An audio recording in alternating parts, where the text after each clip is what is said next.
વડોદરામાંથી સમાચાર સામે આવ્યા છે। વડોદરામાં એક રાજકીય વિવાદ સર્જાયો છે, જ્યાં ભાજપના પૂર્વ કોર્પોરેટર સાવિત્રીબેન શર્મા પાર્ટી પર જ ભડક્યા છે। આજે જ્યારે ભાજપના કાર્યકરો તેમને કાર્યક્રમ માટે બોલાવવા ગયા, ત્યારે સાવિત્રીબેન શર્માએ આકરા શબ્દોમાં ભાજપના નેતાઓ પર ખખડાવવા બોલાવ્યો હતો। તેઓએ જણાવ્યું કે મત લેવાની વાત આવે ત્યારે જ તમે આવીને જોડાઓ છો। કોંગ્રેસના ભથ્થુભાઈ સિવાય અન્ય કોઈ જોવા નથી મળતા। આ વિવાદ વધુ તેજ થયો છે, જ્યારે ભાજપના નેતા સરસ્વતીબેન દેસાઈ સાથે પણ મેચ્યોર નિવેદન આપ્યું છે।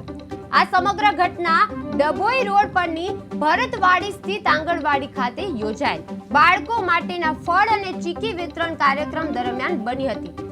સાવિત્રીબેન શર્માએ ભાજપ પર કટાક્ષ કર્યો છે। ભાજપ કાર્યકરો સાથે વિવાદના મુખ્ય મુદ્દાઓ ઝડપ્યા છે।